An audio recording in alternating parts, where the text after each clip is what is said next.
Welcome to my channel Kalatmika. ಎಲ್ಲರಿಗೂ ನಾಗಪಂಚಮಿ ಹಬ್ಬದ ಶುಭಾಶಯಗಳು. ಇವತ್ತು ವಿಶೇಷವಾಗಿ ನಾಗಪ್ಪನಿಗೆ ತನಿ ಎರಿತೀವಿ, ಹಾಲೆರೆದು.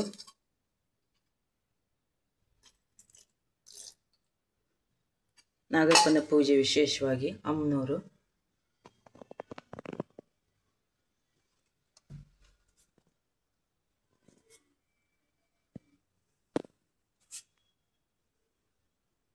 ವಿಶೇಷವಾದ ಪೂಜೆ ಇವತ್ತು.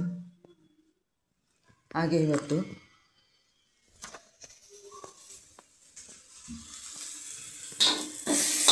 ವಿಶೇಷವಾಗಿ ಹೋಳಿಗೆ ಮಾಡ್ತೀವಿ. ನಾಗರ ಪಂಚಮಿಗೆ ಹೆಣ್ಮಕ್ಳೆಲ್ಲ ಹಬ್ಬಕ್ಕೆಲ್ಲ ಬರ್ತಾರೆ ಉತ್ತರ ಕರ್ನಾಟಕದ ಕಡೆ. ಇದು ವಿಶೇಷವಾದ ಹಬ್ಬ ಹೆಣ್ಮಕ್ಳಿಗೆಲ್ಲ.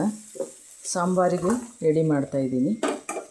ಇದಕ್ಕೆ ಧನಿಯಾ, ಜೀರಿಗೆ ಇದೆಲ್ಲ ಹಾಕಿದ್ದೀನಿ, ಕೊಬ್ಬರಿ, ಇದು ಟೊಮೊಟೊ ಹುರಿತಾ ಇದ್ದೀನಿ. ಇದು ಸಾಂಬಾರು ರೆಡಿ ಮಾಡಿದ್ದೀನಿ, ಹೂರಣ ರೆಡಿ ಮಾಡಿದ್ದೀನಿ. ಇದು ವಿಶೇಷವಾದ ಹಬ್ಬ, ಉತ್ತರ ಕರ್ನಾಟಕದ ಸ್ಪೆಷಲ್ ಹಬ್ಬ. ಹೆಣ್ಮಕ್ಳಿಗೆಲ್ಲ ತುಂಬ ಖುಷಿ ಕೊಡೋ ಹಬ್ಬ ಇದು. ಸಾಂಬಾರು ರೆಡಿ ಮಾಡ್ತಾಯಿದ್ದೀನಿ. ಇದು ವಿಶೇಷವಾಗಿ ಎಲ್ಲರ ಮನೆಯಲ್ಲಿ ಉಂಡೆ, ಹೋಳಿಗೆ. ಮೊದಲನೇ ದಿನ ಉಂಡೆ ಮಾಡ್ತೀವಿ, ಫಸ್ಟಿನ ದಿನ ರೊಟ್ಟಿ ಹಬ್ಬ, ಆಮೇಲೆ ಎರಡನೇ ದಿನ ಉಂಡೆ ಹಬ್ಬ. ಇವತ್ತು ವಿಶೇಷವಾಗಿ ಹೋಳಿಗೆ.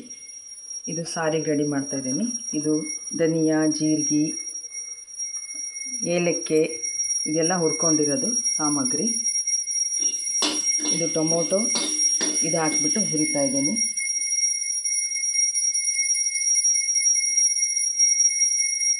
ವಿಶೇಷವಾಗಿ ಉಂಡೆ ಎಲ್ಲ ಮಾಡ್ತೀವಿ ಮಾರನೇ ದಿನ. ಇದು ಉಂಡೆ, ಇದು ರೊಟ್ಟಿ ಹಬ್ಬಕ್ಕೆ ಇದು ಉಂಡೆ ರೆಡಿ ಮಾಡ್ಕೊಂಡಿರೋ ಎರಡನೇ ದಿನ ಉಂಡೆ ಮಾಡ್ತೀವಿ. ಇದು ವಿಶೇಷವಾದ ಉತ್ತರ ಕರ್ನಾಟಕದ ರೆಸಿಪಿ ಹಬ್ಬ.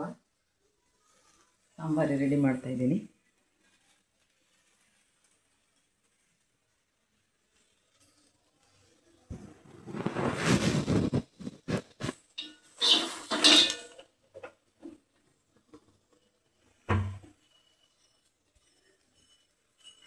ಮಂಗಳವಾರ ಸುಬ್ರಹ್ಮಣ್ಯನಿಗೆ ವಿಶೇಷವಾದ ದಿನ ಇದು.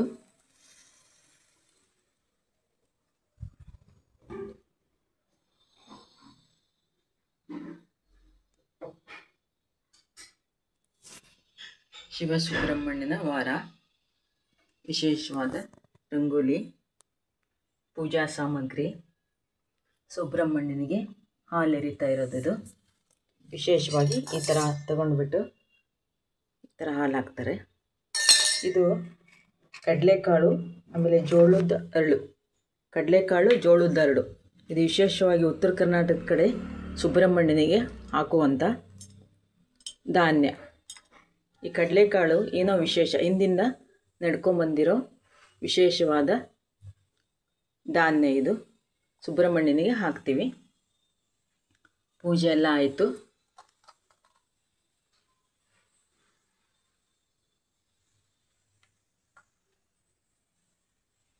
ವಿಶೇಷವಾಗಿ ಇವತ್ತು ಹೋಳಿಗೆ. ಮೊದಲನೇ ದಿನ ರೊಟ್ಟಿ, ಎರಡನೇ ದಿನ ಉಂಡೆ, ಮೂರನೇ ದಿನ ಹೋಳಿಗೆ. ವಿಶೇಷವಾದ ಊಟ. ಸುಬ್ರಹ್ಮಣ್ಯನಿಗೆ ನೈವೇದ್ಯಕ್ಕೆ ವಿಶೇಷವಾಗಿ ಹೋಳಿಗೆ ಮಾಡ್ತೀವಿ. ಇದು ಪೂಜಾ ಸಾಮಗ್ರಿ, ಅಳ್ಳು, ಇದು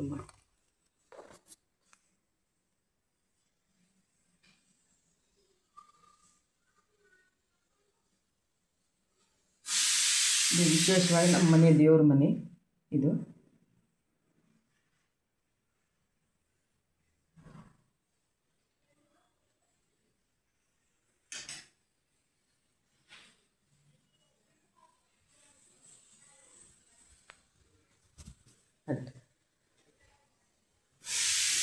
ವಿಶೇಷವಾದ ರಂಗೋಲಿ ನಾಗಪ್ಪ.